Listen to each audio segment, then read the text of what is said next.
সবাইকে স্বাগতম। আজকে আমি দেখাবো কিভাবে আপনি প্রাইস ট্যাগ ম্যানেজ অ্যাপ ব্যবহার করে সহজেই নিজের প্রোডাক্টের কোড অনুযায়ী দাম সেট করতে পারবেন আর মুহূর্তেই প্রাইস দেখতে পাবেন।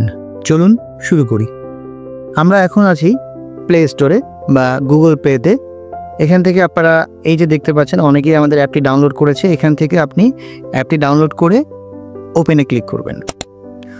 ওপেনে ক্লিক করার পরে আমরা অবশ্যই এখানে রেজিস্ট্রেশন করতে হবে। রেজিস্ট্রেশন করে আপনি লগ ইন করবেন। লগ ইন করার পরে এখানে দেখতে পাচ্ছেন অ্যাড প্রাইস ট্যাগ। এই অ্যাড প্রাইস ট্যাগে ক্লিক করে আপনি এখানে আপনার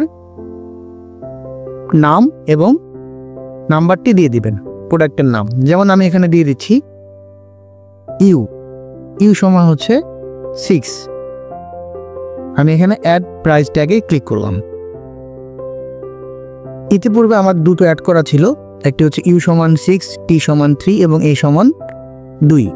আমি নতুন করে আর একটা অ্যাড করবো, যেটা হচ্ছে এক্সের দাম 4। অ্যাড প্রাইস ট্যাগে ক্লিক করা মাত্রই আমার এখানে দামটা চলে আসছে। এখন যেটাকে বলে যে গোপন কোড। এখন ধরুন আপনি কাউকে দাম দেখাতে চান কিন্তু প্রকাশ্যে দাম দেখাতে চান না, শুধু প্রোডাক্টের কোডটি দিন, অ্যাপটি সঙ্গে সঙ্গে প্রোডাক্টের দাম আপনাকে দেখাবে।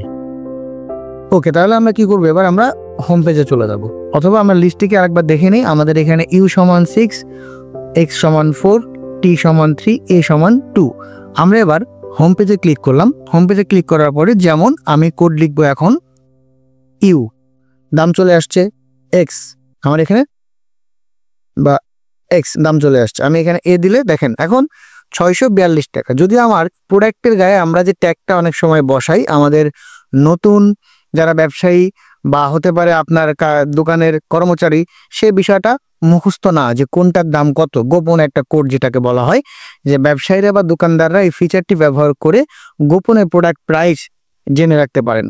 তাহলে আমি আরেকবার যেটা করি, এখানে ক্লিক করি আমার এক্স টি এ ইউ, তাহলে আমি এখানে দিয়ে দিচ্ছি এ টি ইউ, আমার দাম আসলো 236 টাকা। তাহলে আমরা এভাবে আমরা এই প্রাইস ট্যাগ বাটনের মাধ্যমে, এখন যদি মনে হয় যে বাটনের গুলো কিছু চেঞ্জ আসবে, আপনার এখন ইউ এর দাম আপনি চেঞ্জ করে চাচ্ছেন যে 4 বসাবেন বা 3 বসাবেন, গুড, কোনো প্রবলেম নেই, 3 হবে। এখন এক্স এর দামটা আপনি চাচ্ছেন যে 1 বসাবেন, সেটা তো ভালো, সেটাও আপনি করতে পারছেন।